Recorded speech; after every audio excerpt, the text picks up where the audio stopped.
Good evening guys! Nako, magbubukas ako dito ng parcel ko kasi yung Alipay, nagulat ako, may mga points pala ron every transactions.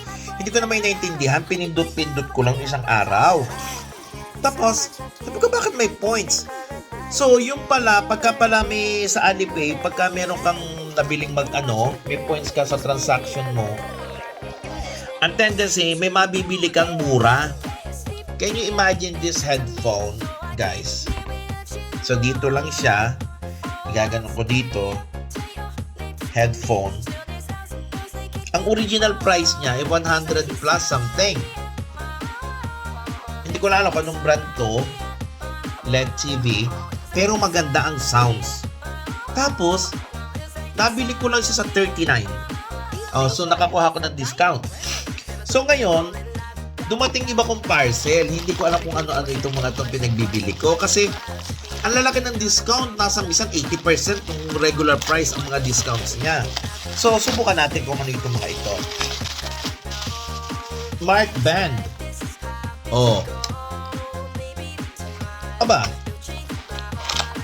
Nakita ko siya, Smart Band. Offer siya eh. Oh, ayan oh. So, aayusin ko siya. Hindi ko pa alam sa paano gamitin. Pero ang nakita ko, ang price niya ay sensor, high sensor, display on screen, memory 16 KB at 512 KB, charging USB, charging time 2 hours. Oh. Birin nyo naman guys, oh. Saka nakakita nito, ang presyo sa pagkakabili ko parang wala pang 10 yuan or 10 yuan. Ang 10 yuan naman sa pesos ay wala pang 80 pesos. Wala sa 80 pesos to. Smartwatch. So sabi ko, hindi siya masama, di ba? Oh.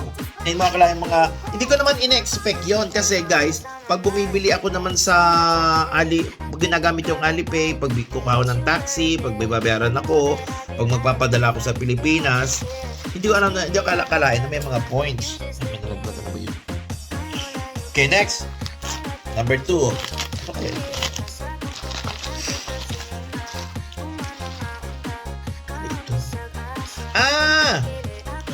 Ito, mura lang din to.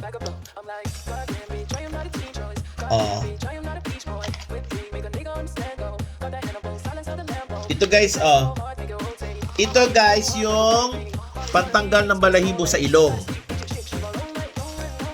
I-charge lang siya.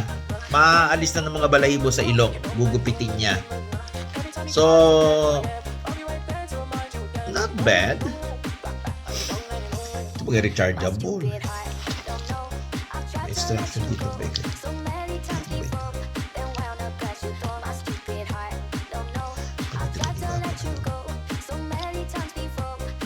Di battery guys. Oh, madali na to.